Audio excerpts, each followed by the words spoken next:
우리 한 절씩 교독합니다. 그러므로 나의 사랑하는 자들 있을 때뿐만 아니라 더욱 지금 나 없을 때에도 항상 복종하여 두렵고 떨림으로 너희 구원을 이루라.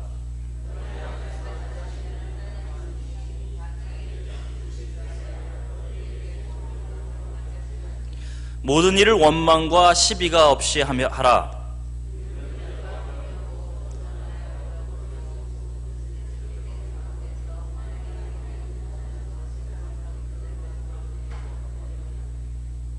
생명의 말씀을 밝혀 나의 다름질이 헛되지 아니하고 수고도 헛되지 아니하므로 그리스도의 날에 내가 자랑할 것이 있게 하려 함이라.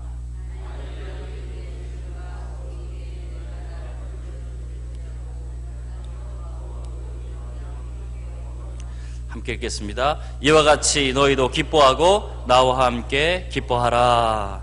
아멘. 임진왜란 시절에 그 수군에는 라이벌이 있었죠. 그 라이벌이 이순신 장군과 그리고 원균 장군입니다.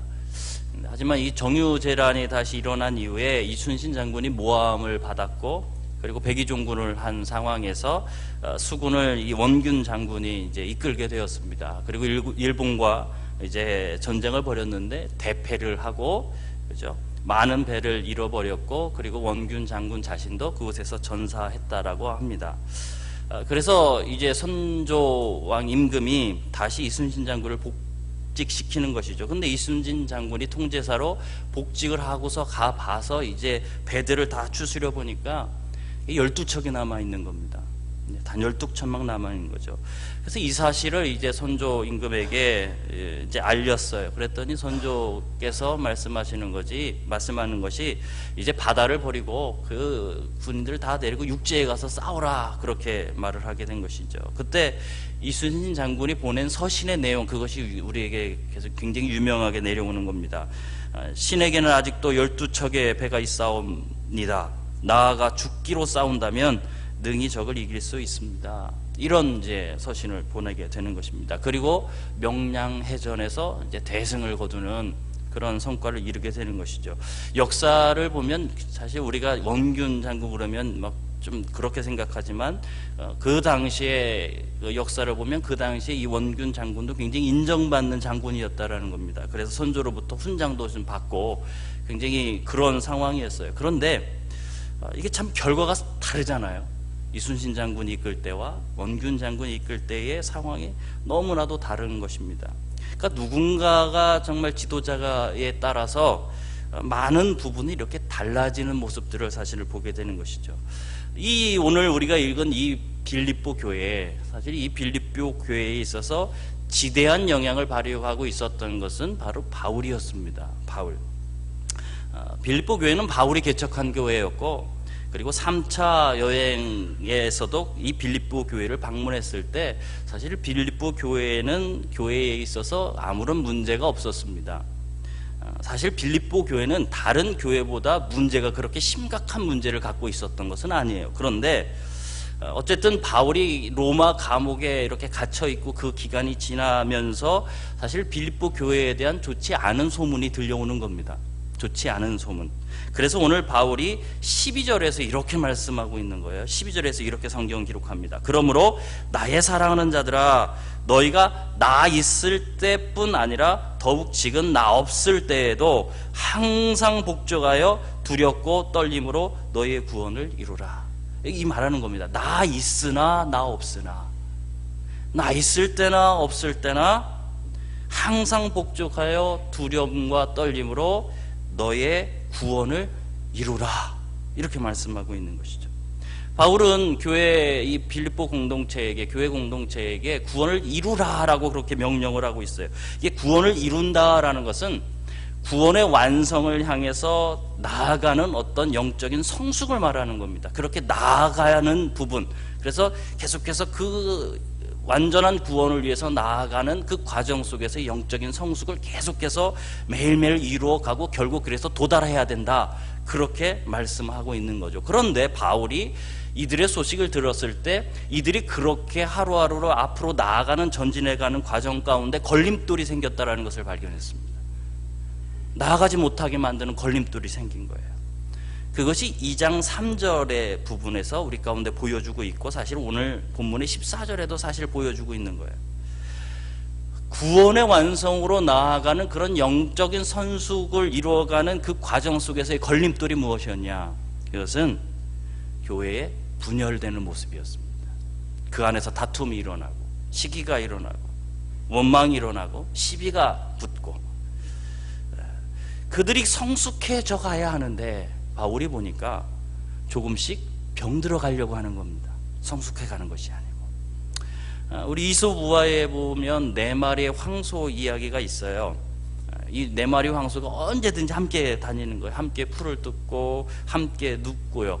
그래서 늘 가까이 지내면서 어떤 위협이 닥치면 이 4마리 소가 함께 힘을 모아서 힘을 합쳐서 그 일들을 대처해 나가는 겁니다. 그런데 그 소를 잡아먹고 싶은, 이솝 우화에 그 소를 잡아먹고 싶은 사자 한 마리가 있었습니다.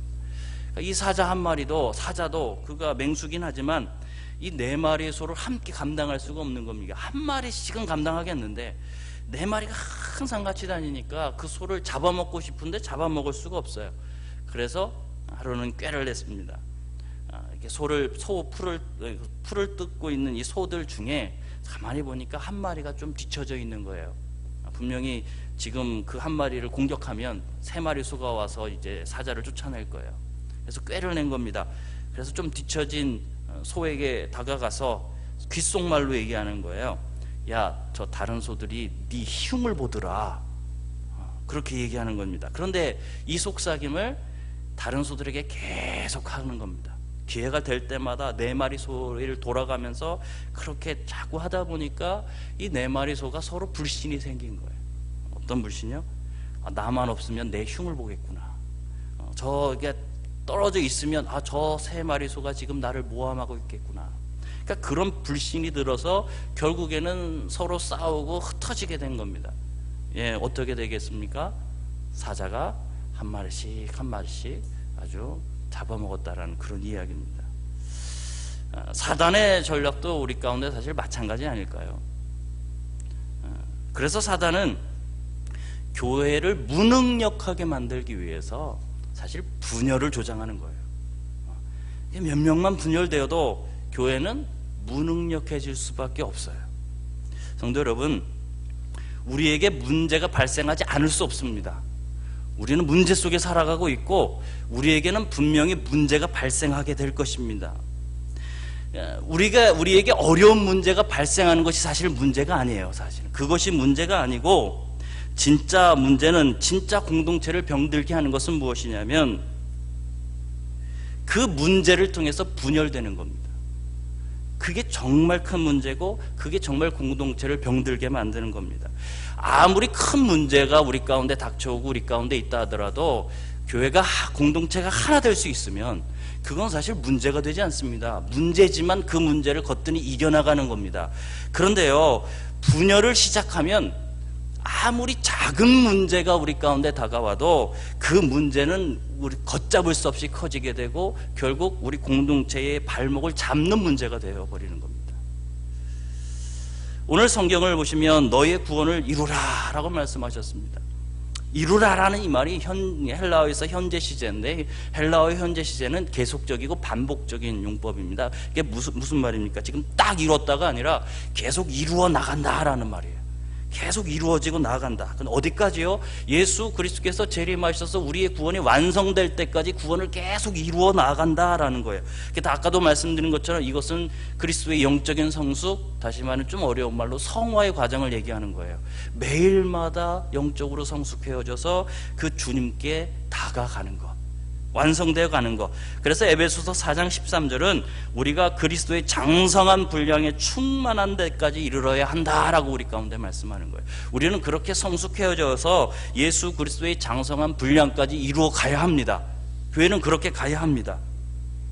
그래서 바울이 얘기하는 겁니다. 그렇게 서로 분열하지 말고 시비 걸지 말고 싸우지 말고, 바울은 말하는 거예요. 두렵고 떨림으로 하나님 앞에 서서 그 구원을 이루어 가라 이거예요. 두렵고 떨림으로 변함없이 하나님 앞에서 하나님이 주시는 말씀과 음성 앞에서 복종하라 이겁니다. 분열이 아니라 계속해서 하나님 앞에서 자신들의 죄인됨을 드러내고 자신들의 죄인됨을 기억하고 우리 자신이 얼마나 무능력한 자들인지 그 우리의 한계, 무능력한 존재임을 항상 하나님 앞에서 깨달으라는 거예요. 그래서 그 하나님 바라보고 철저하게 하나님 앞에 복종하라는 것입니다. 여러분, 그럴 때 우리는 분열되지 않는 겁니다. 그럴 때 정말 하나 되는 겁니다. 아, 나도 부족하구나. 나도 죄인이구나. 그렇게 하나님 앞에 우리가 두렵고 떨림으로 하나님 앞에 함께 섰을 때 여러분, 우리는 성숙해 갈 줄 믿습니다. 어려움이고 환난이 와도 그 가운데서 우리는 성숙해 가는 겁니다. 우리가 아는 것처럼 우리 교회가 지금 성숙할 것인가 아니면 힘을 잃어버리고 표류할 것인가라는 아주 중요한 기로에 서 있지 않습니까? 여러분, 우리 교회가 하나님 앞에서 모든 성도들이 정말 두렵고 떨림으로 섰으면 좋겠습니다. 다시 두렵고 떨림으로 섰으면 좋겠습니다. 뭐 이런 문제 저런 문제 뭐 많이 있습니다만 그런 문제 이야기하기 전에 그냥 하나님 앞에 먼저 서는 거예요. 내가 어떤 죄인인지 깨닫고 우리가 얼마나 무능력한 존재인지를 먼저 깨닫고 그 하나님 앞에 먼저 서는 거예요. 그 하나님 앞에 먼저 서서 그 하나님의 도움 요청하고 그 하나님께서 무엇을 원하시는지를 깨닫고 그 말씀 앞에 우리가 철저히 복종한다면 우리는 다시 일어설 줄 믿습니다. 고난이 아니고 이 어려움이 아니라 오히려 이 어려움이 우리가 영적으로 더욱더 성장시키는, 성숙시키시는 그런 발판이 될 줄 믿습니다. 그렇게 여러분 구원을 이루어가는 저와 여러분 되기를 주님의 이름으로 축원합니다.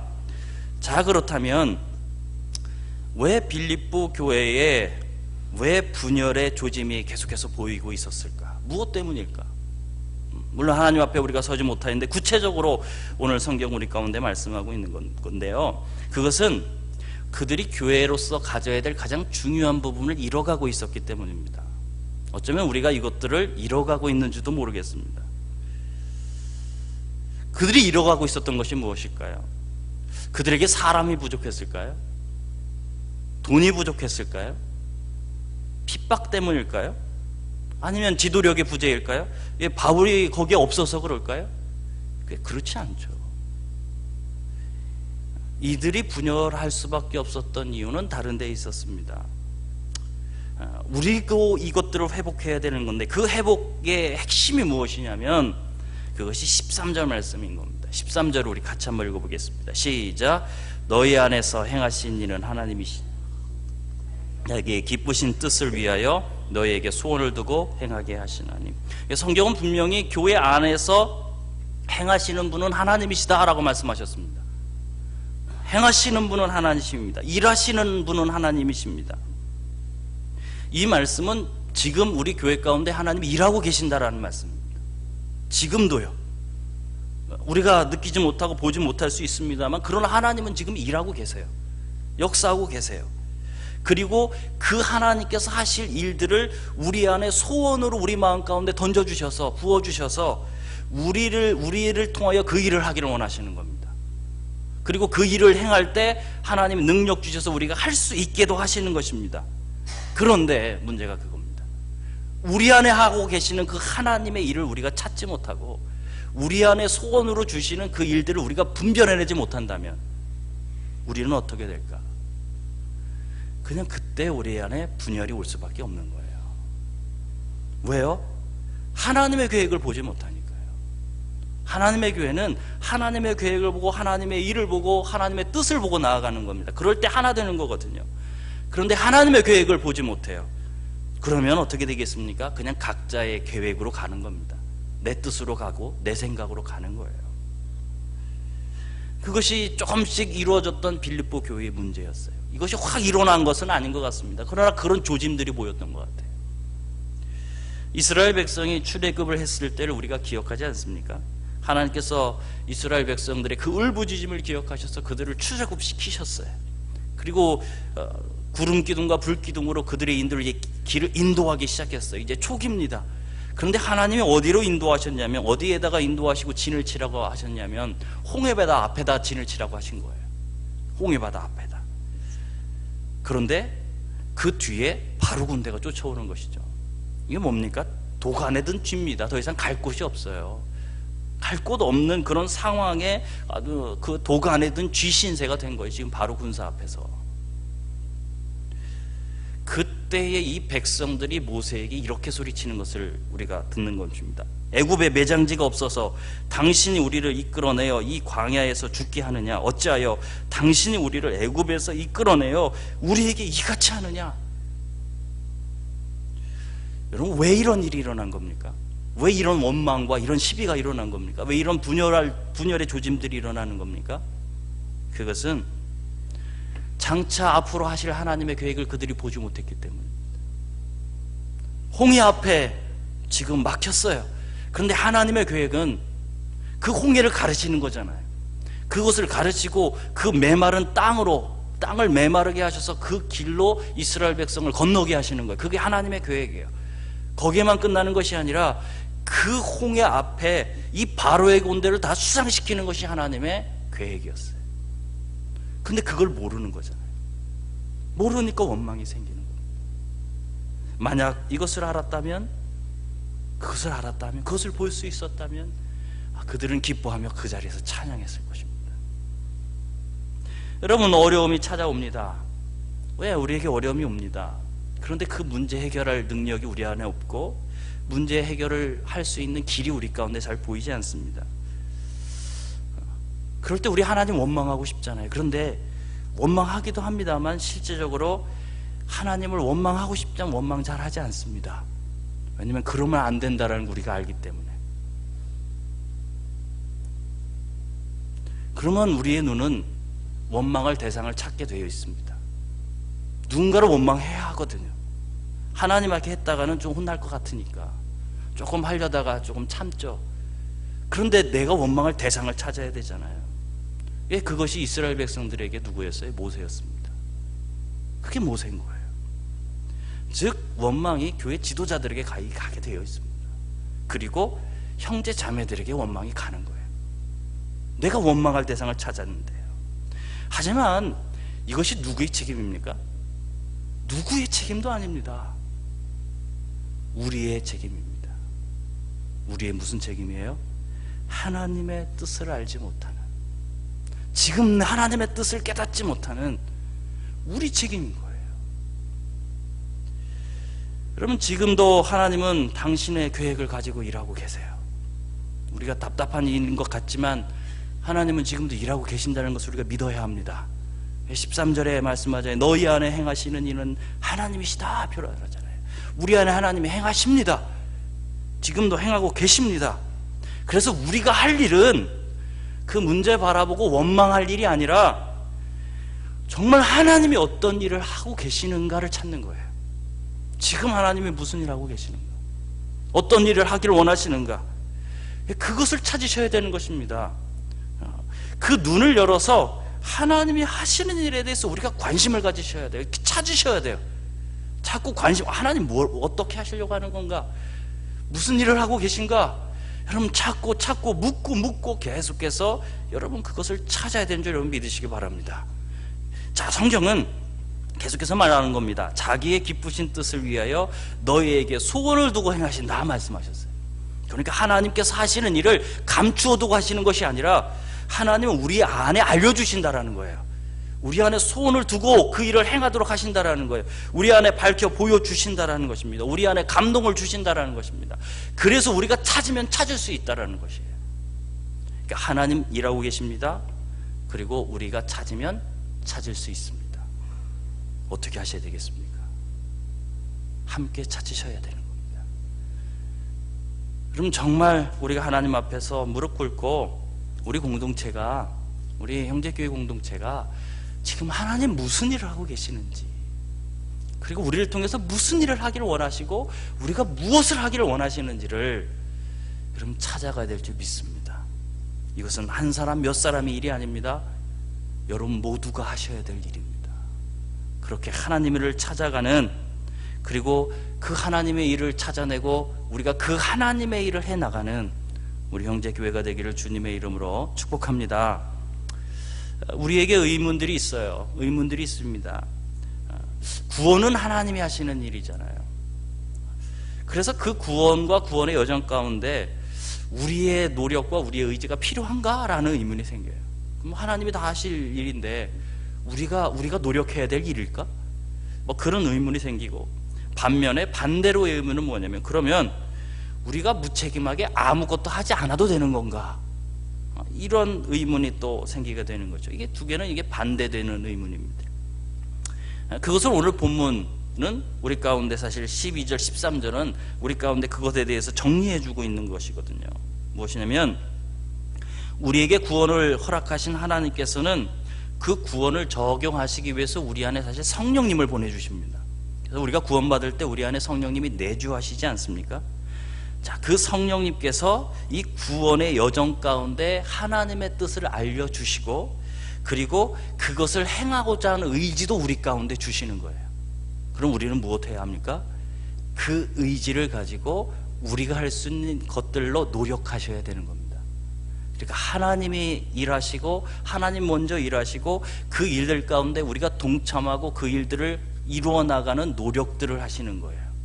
예, 그래서 하나님은, 구원은 하나님께서 역사하시는 거지만 우리도 그 일에 동참하는 인생을 살아야 하는 것입니다. 그것이 12절, 13절, 12절의 구원을 이루라라는 것은 우리의 어떤 의지와 노력이 필요한 것이고요, 13절은 그것은 하나님이 하신다라는 것입니다. 자, 우리가 이러한 하나님의, 그래서 그 하나님의 뜻을 분별하고 그 뜻 안에서 살아갈 때 정말 우리가 이 세상 속에서 이루어야 될 일이 무엇일까? 그것이 15절 말씀인 겁니다. 우리는 어떤 존재가 되어야 하는가? 그리고 그렇게 할 때 어떤 존재가 되었는가? 15절 말씀 우리가 같이 읽겠습니다. 시작. 이는 너희가 흠이 없고 순전하여 어그러지고 데서 하나님의 흠이 없는 자녀로 세상에서 그들 가운데 빛들로 나타내며. 오늘 우리가 하나님의 뜻을 찾고 그 뜻을 이루기 위해서 하루하루 살아갈 때에 우리는 흠이 없고 순전한 자녀가 된다라는 거예요. 그렇죠? 앞에 나와 있던 말씀들, 그렇죠? 하나님의 뜻을 깨닫고 그 뜻을 이루기 위해서 하루하루 그렇던 영적인 성숙을 이뤄가는 동안 우리는 더욱더 흠이 없고 순전한 자녀로 이 세상 가운데 서게 되는 것입니다. 자, 그것이 영적인 성숙을 이루는 것입니다. 그리고 성경은 그런 성숙을 이룬 우리가 이 세상의 빛들이다 라고 말씀하고 있습니다. 이 세상에. 예, 어디예요? 어떤 세상의 빛이라고 말씀합니까? 오늘 성경 말씀 보면 어그러지고 거스르는 세대의 빛이다 라고 우리 가운데 말씀해 주셨어요. 지금 우리가 최순실 게이트로 인해서 국가적으로, 국가 전체가 사실 몸살을 앓고 있지 않습니까? 근데 무슨 양파 같아요. 정말 벗겨도 어떻게 그렇게 새로운 게 계속 나오는지, 정말 도대체 어디까지 했는지를 도대체 알 수 없는 그런 일들이 우리 가운데 벌어지고 있어요. 사실 이런 세대가 어그러지고 거스르는 세대입니다. 이 어그러졌다라는 말이 무슨 말이냐면, 하나님의 말씀에 벗어나서 구부러졌다 또는 뒤틀렸다, 뭐 이런 말씀인 것이고요. 거스르다라는 것은 올바른 길에서 벗어나서 왜곡되어 있는 상태를 말하는 거예요. 그러니까 이 두 단어는 비슷한 단어인 겁니다. 그러니까 좀 벗어나 있는 거예요. 자, 이 말씀이, 이 똑같은 구절이 신명기 32장 5절에도 나와 있습니다. 이게 히브리어와 헬라어로 이게 되어 있지, 히브리어를 헬라어로 번역하면 오늘 본문에 어그러지고 거스르는 세대하고 똑같은 말이 됩니다. 근데 그곳에 보면 이 모세가 광야 생활을 하면서 계속해서 하나님의 말씀을 거역했던 이 백성들에 대해서 어떤 세대라고 말씀하냐면 삐뚤어진 세대다라고 말씀하신 거예요. 삐뚤어졌다. 바른 길로 가지 못하고 삐뚤어진 세대다. 지금 우리가 살고 있는 세대가 삐뚤어진 세대 아닙니까? 잘못된 길로 가고 있지 않습니까? 완전히 삐뚤어져 버리지 않았습니까? 조금 지난 일이지만 또 최순실의 딸이 대학 입학 때 그 특혜 논란 때문에 막 주위에서 또 학생들이 막 이렇게 비난을 할 때 그 딸이 SNS에서 올린 글이 이렇습니다. 그 딸이 다른 이제 친구들한테 올린 글이에요. 능력 없으면 니네 부모를 원망해. 있는 부모 가지고 감나라 배나라 하지 말고 돈도 실력이야. 불만이면 종목을 갈아타든지. 남의 욕하기 바쁘니 아무리 다른 것 한들 어디 성공하겠니? 이게 올린 글입니다. 조금 과격하고 사실 극단적인 부분들입니다만 이것이 삐뚤어진 시대의 단면입니다. 그리고 이 세상의 가치는 솔직히 말씀하면 이렇게 가고 있습니다. 이렇게 가고 있습니다. 이렇게 삐뚤어지게 가고 있습니다. 오늘 성경은 교회가 이렇게 삐뚤어진 세상에 빛이 되어야 한다고 말씀하는 거예요. 빛이 되어야 합니다. 우리가 빛이어야 합니다. 그런데 여기에서 이 빛이라는 것이요, 빛 자체를 말하는 것이 아니라 깜깜한 우주에 빛을 발광하고 있는 발광체인 이 태양이나 이런 멀리 있는 별들과 같은 그런 존재를 말하고 있는 단어입니다. 이게 무슨 말입니까? 깜깜하고 삐뚤어진 세상에 교회가, 우리가 이 세상에 빛이 되어야 돼요. 빛을 발해야 돼요. 빛을 뿜어야 합니다. 그리고 성경은 또 한 가지를 요구하고 있는 것입니다. 그것이 16절 말씀입니다. 무엇입니까? 생명의 말씀을 밝혀라고 되어 있습니다. 이 말은 원어로 보면 생명의 말씀을 굳게 붙잡으라 라는 말씀입니다. 생명의 말씀이 뭡니까? 복음입니다. 복음. 복음을 굳게 붙잡으라는 것입니다. 이것이 우리의 신앙의 중심 아닙니까? 그러니까 우리가 복음을 굳게 붙잡은 상태에서 하나님의 뜻을 분별하고 그 하나님의 뜻을 분별된 그 하나님의 뜻 앞에서 우리가 절대적으로 복종하는 인생, 복종하는 삶, 그럴 때 우리가 빛이 된다고 말씀하는 거예요. 왜요? 그럴 때 우리가 영적으로 성숙하기 때문입니다. 그럴 때 우리가 영적으로 성장하기 때문입니다. 그렇게 우리가 세상에 빛이 되라고 말씀하고 있는 거예요. 그래서 교회가 정말 복음을 굳건히 먼저 붙잡으셔야 합니다. 우리 형제교회가 복음을 먼저 굳건히 붙잡아야 합니다. 그리고 그 복음 굳건히 붙잡고 하나님의 뜻이 무엇인가 우리 찾아야 됩니다. 그리고 그 하나님의 뜻을 찾았을 때 어떻게 해야 됩니까? 그 앞에 절대적으로 복종해야 합니다. 순종해야 합니다. 그 일을 순종함으로 이루어야 합니다. 그렇게 하루하루를 이루어갈 때 우리도 모르는 사이에 세상에 빛을 발하게 될 거라는 거예요. 빛이 될 것이라고 오늘 성경은 말씀하는 것입니다. 여러분 생각해 보십시오. 우리가 열심히 사역했는데 열매가 맺히지 않는다면 우리가 어떻게 하겠습니까? 우리가 굉장히 바쁘게 달려왔는데 그 달려온 수고가 헛됐다면 여러분 어떻게 하겠습니까?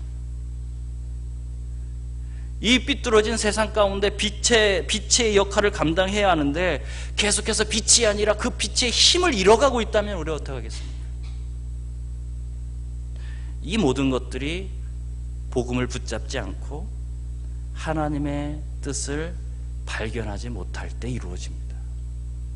그럴 때 이루어집니다. 성도 여러분, 우리 교회가 주님께서 오시는 그날까지 여러분 더욱 성숙해지기를 원합니까? 그리고 이 세상에 빛의 역할을 감당하기를 원하십니까? 열매 있는 교회가 되기를 원하십니까? 그러면 오늘 지금 하나님이 지금 무슨 일을 하고 계신지를 찾으셔야 됩니다. 알아야 합니다. 느헤미야가 하나님의 뜻을 구하고 그의 기도를 통해서 하나님의 역사를 새롭게 써가시지 않습니까? 그 느헤미야가 무엇했습니까? 하나님의 뜻을 간구한 거 아닙니까? 자신들의 상황을 보며 하나님 어떻게 해야 합니까?